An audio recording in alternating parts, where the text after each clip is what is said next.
Waktu itu pernah, tapi ini bukan remaja ini ya, remaja Amerika. Dia cerita awal-awal tuh ketika kan dulu awal itu semua diwajibin on cam gitu ya.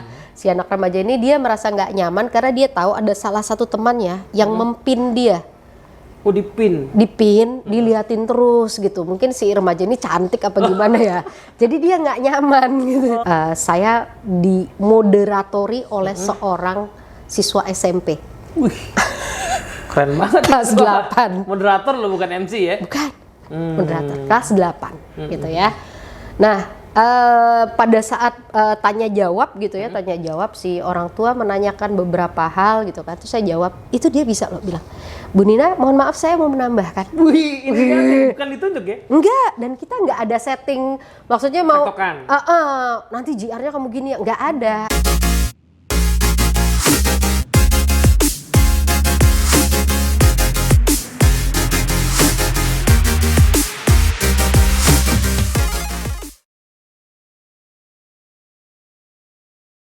Assalamualaikum warahmatullahi wabarakatuh, welcome to Better Leader, Bu Nina Yuliana. Halo Mas Teddy. Kita ketemu lagi ya. Iya. Setelah dulu terakhir kita syuting itu, kalau nggak salah itu Tiga Purnama yang lalu. Tiga Purnama yang lalu ya, di dekat tempat makan itu. Habis itu kantor kita ditutup lagi. Iya benar. Iya, terus makanya teman-teman yang nonton mungkin lihat, wah ternyata kok balik lagi pakai Zoom gitu kan. Iya.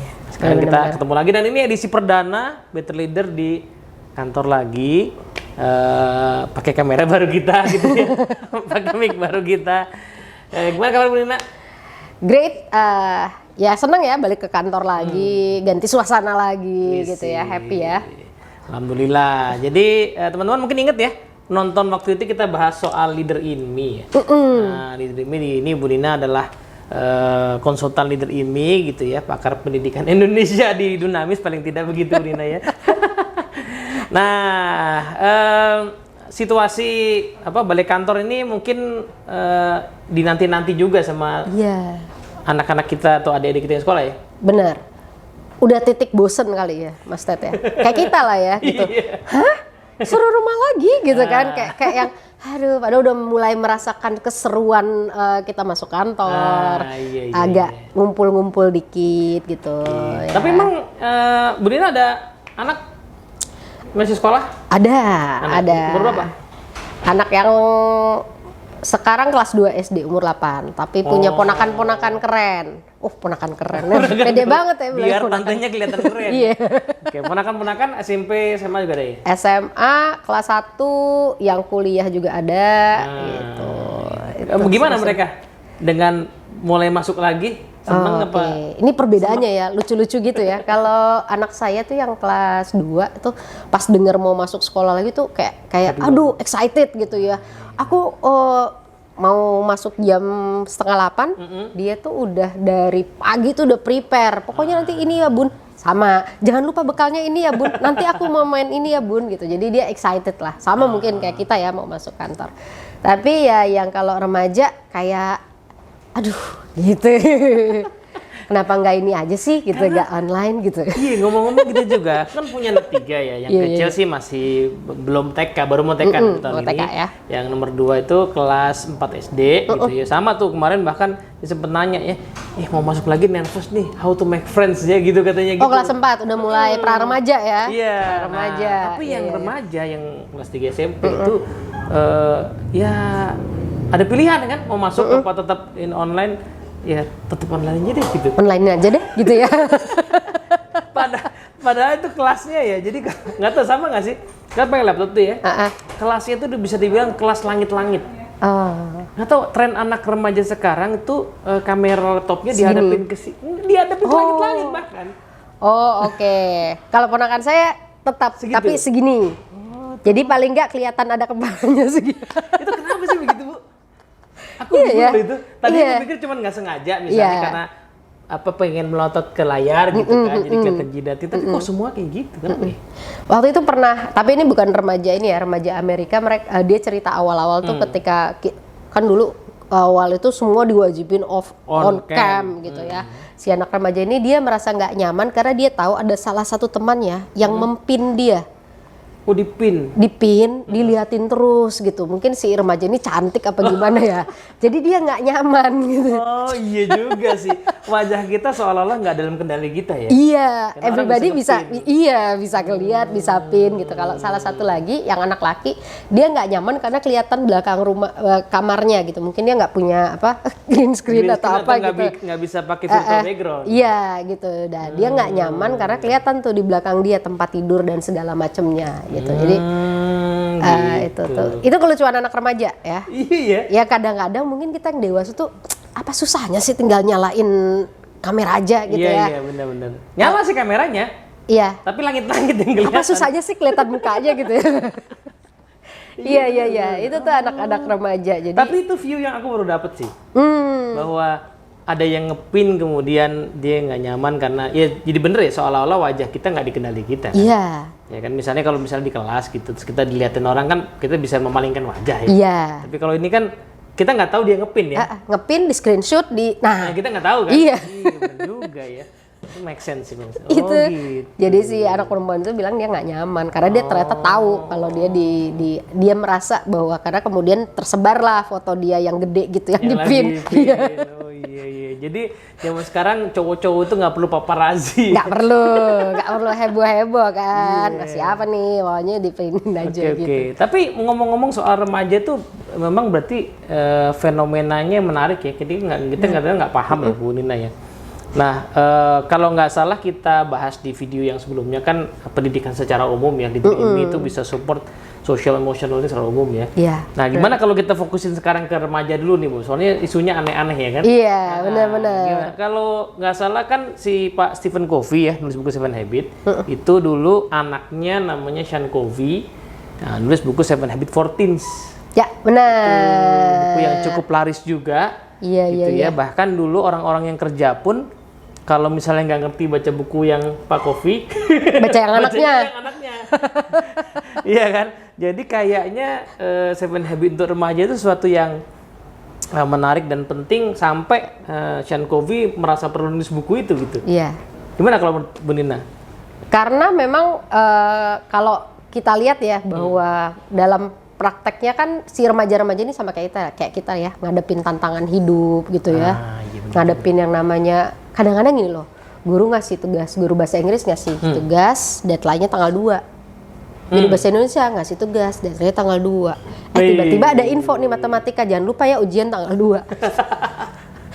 Tantangan juga kan? Iya juga. Itu tantangan hidup juga kan? Iya benar. Saya rasa Sean Covey mungkin pernah ngerasain. Karena kalau waktu anak SD kebanyakan guru itu guru kelas ya. Iya, wali kelas dia kan, jadi guru kelas ya. Dia bisa atur lah ya ngasihnya nggak. Tapi kalau guru udah SMP, SMA kan gurunya beda-beda. Bidang studi, guru bidang studi kan. Ya, pokoknya tanggal 2 yang make sense tanggal 2, semua juga berpikir yang sama ya. Numpuklah di situ. Iya. Itu kayak kita punya target ya. Di kantor. Targetnya 3 gitu ya, harus achieve semua gitu. Kemarin kalau bisa. Kan pusing kan ya tuh anak remajanya kan ya. Iya, bener jadi juga. ya relevan banget Seven Habits ini for teens gitu ya. Karena memang yang mereka hadapi juga banyak hal ya. Yes. Gitu. Berarti tantangan pertama studi. Studi itu ternyata tidak lebih mudah dibandingin kita kerja ya. Iya. Lebih kompleks. Oke. Apalagi tantangan ini? Tantangan lagi bicara motivasi nih. Terasa nggak sih anak-anak nggak tahu ya Mas Ted. Ini ngomongin remaja yang di rumah nih. Kalau dia sebelum PJJ, dia tahu nih, karena sekolah negeri kan masuk pagi ya, jam setengah 7:15 sudah harus standby. Jadi abis sholat subuh nggak ada tidur lagi dong. Siap-siap dong berangkat, sarapan bla bla bla. Jam paling lambat jam 6 dia udah jalan. Gitu. PJJ, jam berapa Zoom? Jam 7. Oh 7 kurang 5. Baru bangun, baru mandi. Itu kan kadang-kadang nggak mandi. Iya emang nggak, cuman gini. Apa yang mandi pakai gini doang tuh. Pakai seragam udah dulu. Oh iya juga. Itu kan ngomongin motivasi ya anak remaja. Saya nggak tahu ya, saya lihat 2-3 remaja saya yang ada di rumah tuh kelucuannya begitu. Baru kita ngomong kan sebenarnya dari berbagai macam sisi ya. dari motivasi, dari dia menghargai orang lain kan. Bayangin guru kamu datang pagi-pagi rapi gitu, kamu yang tinggal plek terus. Iya, udah gitu tadi yang dilatih langit-langit soalnya. Oh iya benar. Jadi nggak merasa perlu ya. Iya. Anakku sih mandi sih karena Mandi, kita ya? bangunin supaya mandi.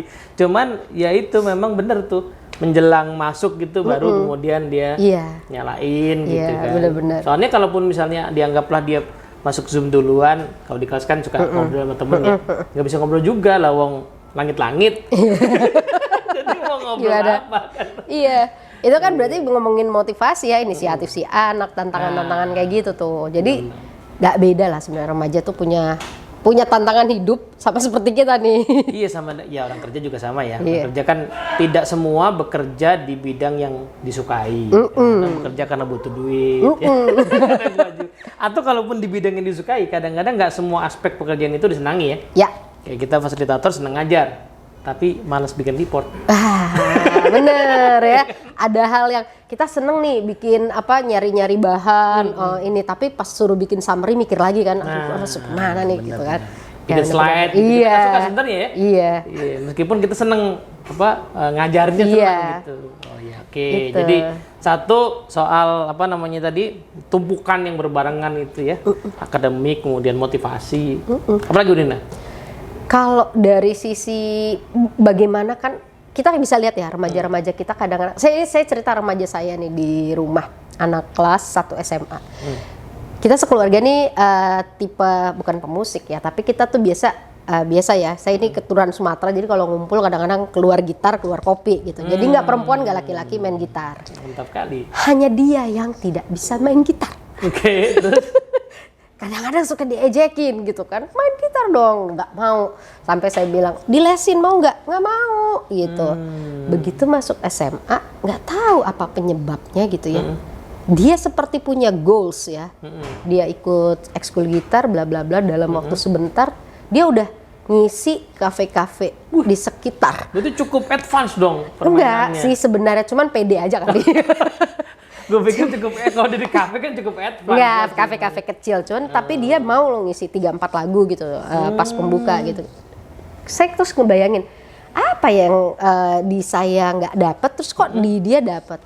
Mungkin ada goals yang saya cuman bilang, belajar aja gitu, tapi nggak punya goals ya. Nggak tahu gurunya yang sekarang ini bisa memunculkan goals atau dia menemukan gitu, sehingga dia bisa ketemu. Nah, goals itu juga jadi tantangan loh buat remaja. Jadi kayak, karena remaja itu udah pada titik yang menjelang dewasa gitu ya, jadi udah kayaknya ngerasa perlu punya arah ya. Nah, arah itu macam-macam sih. Kadang-kadang arah itu ditentukan oleh pergaulan. Jadi dia ngikut, dia udah betah di rumah ngikut sama teman. Kan sebenarnya arah juga ya. Iya, benar-benar. Atau yang lain mulai berpikir ya, aku mau ngapain ya? Iya. Atau sukanya apa ya gitu. Jadi dorongan untuk menentukan dia mau apa sama hidupnya gitu. Oke. Itu kayaknya. Saya nggak tahu ya, tapi saya rasa kadang-kadang remaja tuh perlu bantuan tuh, atau perlu istilahnya colek untuk dia punya goals gitu kadang-kadang ya. Iya.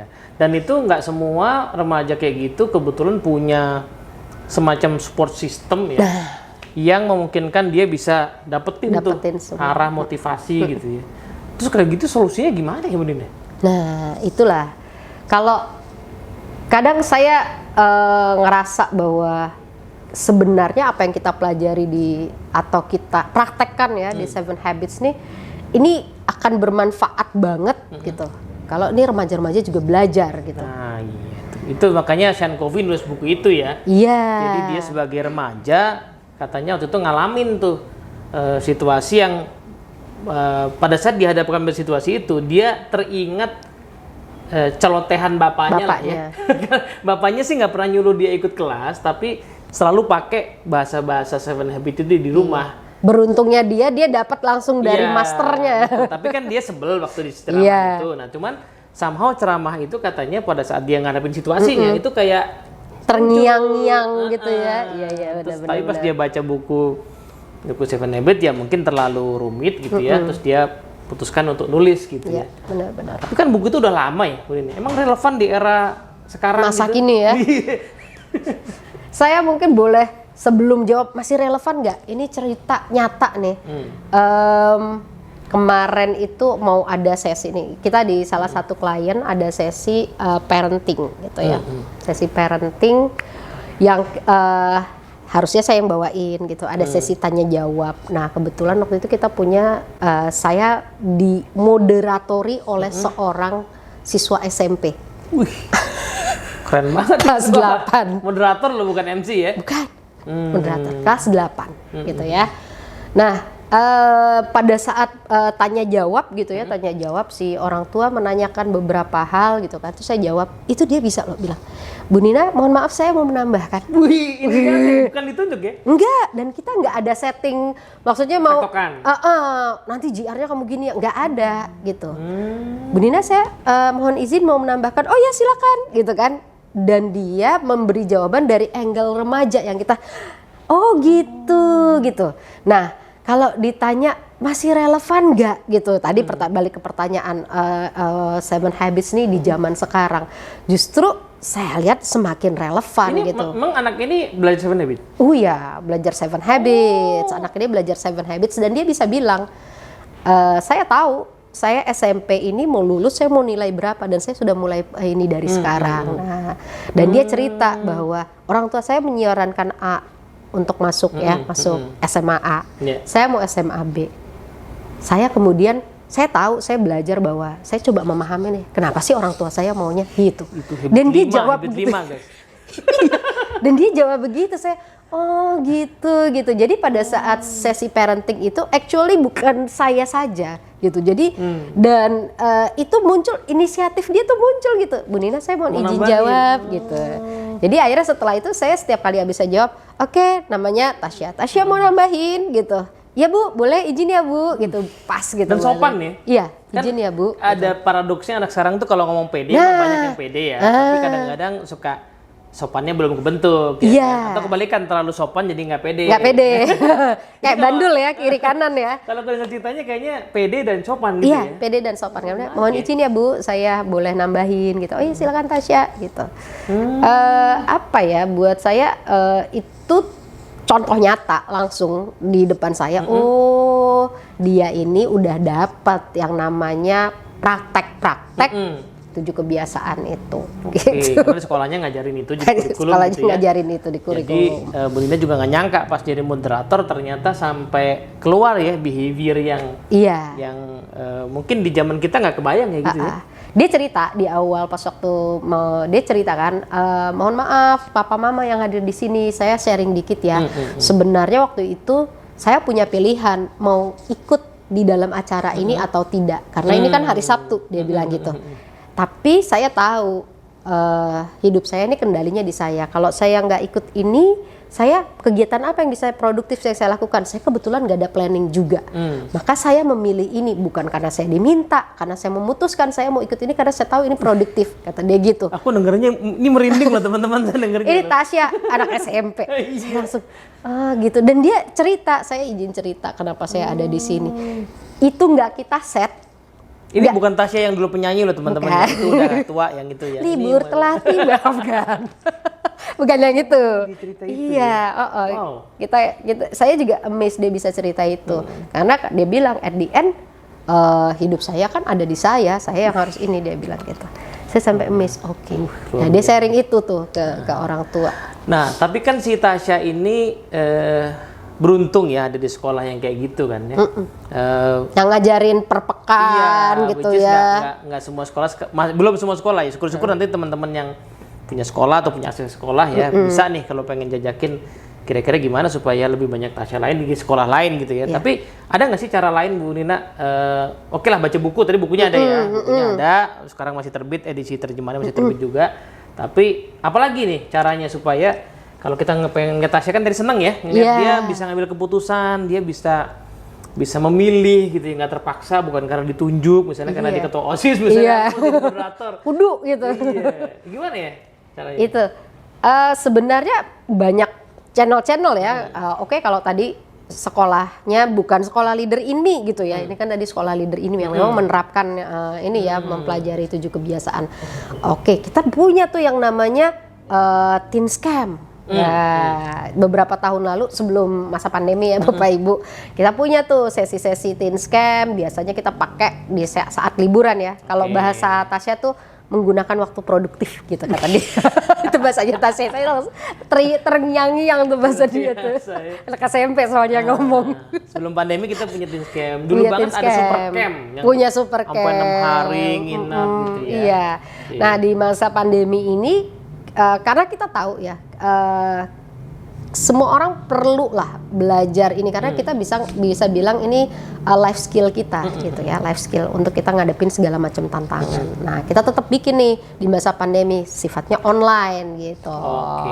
7 Habits for Effective Teens tapi kita bilangnya ini berhubungan dengan suksesnya mereka nanti. Iya, karena baca buku bisa ya kan, tapi kan ilmu itu kalau di Dunamis kita punya istilah namanya 3C ya, connecting content to context ya. Jadi ilmu yang kita baca, kita tonton, biasanya itu ya kontennya ya which is bagus, tapi untuk bisa kepake ya kayak jadi skill kayak si Tasya tadi kan perlu dikonekin sama konteks kehidupannya. Bener. Ya kan, dan itu yang butuh ya kalau zaman sekarang ilmu 7 Habit gampang banget dicari di internet. Iya. Tapi gimana itu koneksi sama situasi kita gitu ya, dan itu barangkali yang exposure-nya ada di tadi itu. Ketemu ya, begitu ketemu ya di apa namanya Teens Workshop kita. Teens Workshop, iya benar. Okay. Jadi yang dilakukan gimana sih nih si remaja nih mau belajar bahwa kayak Tasya tadi ya, hidup saya kendalinya di saya gitu. Mungkin si remaja udah baca, tapi kan kita perlu nih exposure di dia. Yang disebut hidup kita nih kendalinya di kita tuh kayak apa sih sebenarnya? Kamu bangun pagi nih atau mau ada sesi tadi Zoom. Kalau itu kendalinya di kamu, apa yang perlu kamu lakukan? Kan perlu tuh si ini iya ya kalau ngomongin Zoom sebenarnya gitu. Itu di saya gitu kan, gitu. Jangan nungguin papa mama saya bangunin gitu kan. Wah ini sekalian nih Belinda, kalau gitu boleh nggak kita bahas dikit ya. Jadi kira-kira kalau nanti belajar di situasi di program ini itu apa aja isinya? Kalau secara basicnya pasti kita ngomongin si 7 Habits. Yang pertama sekali kita nyiapin dulu nih si anak bahwa dia itu pribadi mandiri gitu kan. Itu yang paling dasar ya. Paling dasar banget ya Bapak Ibu ya. Itu mandiri, punya kebebasan. Punya kebebasan, gitu ya. Iya. Dia bukan victim. Gitu kan, gara-gara papa nih saya jadi sekolah di sini. Nah, gitu kan. Tapi dia aware banget, dia mandiri. Tentu lewat diskusi, lewat games gitu ya. Tentunya kita lakukan itu. Nah, mandiri kan nggak cukup, kita tahu itu ya. Kayak tadi Tasya, dia pasti dealing dengan orang-orang gitu kan. Dia ketemu sama ibu gurunya, temen di organisasinya gitu, sama saya gitu. Dia tahu bahwa ketika dealing with people, kayak tadi dia cerita, saya harus tahu kenapa alasan mama saya milihin saya SMA itu gitu kan istilahnya. Jadi gimana dalam setelah mandiri dia punya hubungan yang baik dengan orang sekitar, dia bisa berkontribusi di organisasinya gitu. Itu dibahas tuh di habit-habit berikutnya gitu. Jadi selain kemandirian, ya memang itu isu yang sering diangkat sama orang tua ya. Gimana anak saya mandiri ya. Tapi anggaplah itu tercapai, kita punya anak yang mandiri ternyata nggak cukup. Nyatanya dia harus berkolaborasi dengan orang lain kan. Dan masa nanti anak-anak tantangan, nggak usah nanti lah, di zaman kita kolaborasi, iya kan, collaboration is the key loh. Iya, kemarin anak saya tuh ujian praktek ya.